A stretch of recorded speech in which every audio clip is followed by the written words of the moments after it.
Fans of Line of Duty will already be counting down to next Sunday's episode of the hit drama after last night saw yet another cliffhanger ending. And if you're at a loss over who to trust, then fear not. AT12's finest superintendent, Ted Hastings, is here. Hi there. Adrian joins us now. Very good. That was absolutely terrifying, I have to say. Yeah, great cliffhanger again. Jed loves his cliffhangers. Yeah, really good one. Really good. So we don't know yet what happens to Kate. We don't know yet. You know. Yes, I know, and a lot of Line of Duty fans know. Oh. What, Do they? Have they worked it out, you mean? Oh, that's interesting. Some of them, not all of them. A lot of Line of Duty fans know what's going on. Oh, no, I feel like you're giving us a really sort of heavy piece of information that I can't for the life of me work out what you're talking about. You won't, yeah. All will be revealed in the fullness of time. Are you saying there's been a big clue so far that people haven't caught on to? Yes, there's been a very big clue, yeah. Is it definitely in some of the messages? This is the scoop. I'm giving you a scoop. Right, as the first guest back on this, as the first guest back on this show, I'm giving you a massive scoop. There is a clue out there as to what happens next. And the Line of Duty fans know. But we're Line of Duty fans. I know you are, but, you know, we've got hardcore and we've got core. You're like core. OK, we're not hardcore enough. Look, when Joe Davidson was exchanging messages with the unknown texter on her laptop in her swanky apartment, they sent back a message which included quite a significant spelling mistake. It certainly did. Definitely is not spelt with an A. Correctamundo. Have I made it into the hardcore of Line of Duty? You're definitely getting there. You've sort of crossed over, but you're still not there where this present clue is concerned. Great. And so we're all looking forward to how that kind of plays out over the next few days. You know what? The thing is, Line of Duty is one of those old-fashioned things, which is it is a weekly drama. So you're drip-feeding it to us weekly, whereas, you know, we're all now used to having things that we can binge watch. Yeah, that's right. But there's something quite good about, something brilliant about the fact that you have to hold on now to find out what's going to happen. Yes, it's great. Line of Duty does seem to be a bit old school insofar as people are happy to kind of watch it, talk about it, wait for the next episode and get back on it. I mean, it is that kind of show, and Jed structures it so that it is like that. So we have the cliffhangers, and you know, because of the cliffhangers, because of the twists and turns, you can't really leave it. Can't really say, you know, because it's going to be very difficult, isn't it? It's a bit like kind of, you know, deciding not to hear the result of the of a football game. Right. Going the whole day without kind of finding out. So Line of Duty is a bit like that. You're going to come across somebody who's going to be talking about it through the week. Well, you know, so many people watching it. I mean, it's probably one of the most successful TV shows in modern time on terrestrial television. It's absolutely phenomenal. It is incredible. About 13 million consolidated over the week.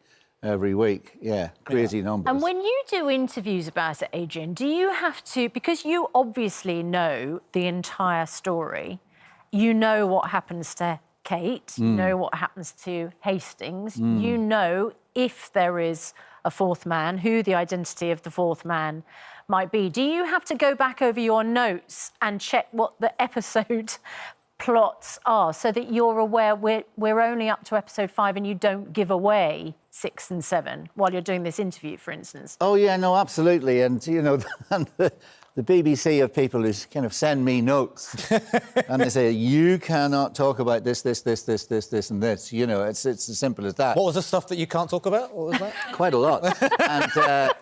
And, because after all, you know, now and again, leaks do happen. And it's a show that depends on collusion of the public.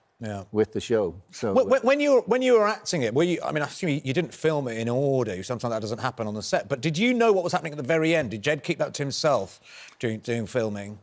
Well, yeah, usually because, you know, as you know yourself, because of the episodic nature of things, you know, you sometimes overwrite as a writer so that, you know, once you see the episodes lining up, you think, look, actually, we've covered that really well. The audience now know exactly about that. We don't need to keep talking about that or reinforcing it. So that leaves a gap where other things can happen. But also, as regarding the ending, I think Jed always gives himself a bit of leeway where the ending is never set in stone, and we never get that last episode until very late in the day. Right. So that we actually see, you know, so therefore, you know, we really don't know. Yeah. We don't know for the first 3 eps. Well, I've heard him say, the writer, that he doesn't know until he gets to that point. Well, indeed. Yeah. Sometimes he doesn't know, and then right at the very end, he may turn around and decide to just say to one of his, can you just do a look over there and a look over here? Right. And, you know... And just in case it's that character well, or that you know, character. and suddenly we've moved... the audience go, oh, right, oh, so there's a cliffhanger at the end of the series and we're heading somewhere So will there be another else. series? I think if the numbers are good and the BBC are happy, I'm sure they'll want to do another series. But, will you do another series? I have no idea. Oh, it's like that was what your agent told you to say, right? No, I actually do not have any idea. Well, we don't know. Well, look, I mean, I can't imagine there Will won't be Kate another Fleming series. appear in another series? It's hard to tell, isn't it? I mean, you know, it's hard to tell all this stuff. I wish I could help you. But I'd have to kill you, you know. If I certainly don't want that to happen. That clip that we showed just at the beginning of the interview, where you talk about, in character, what have we become? And you talk about integrity. Did that feel like a bigger question right then than just about the police in line of duty? Well, I think that's one of the things that Jed is very good at, you know, because...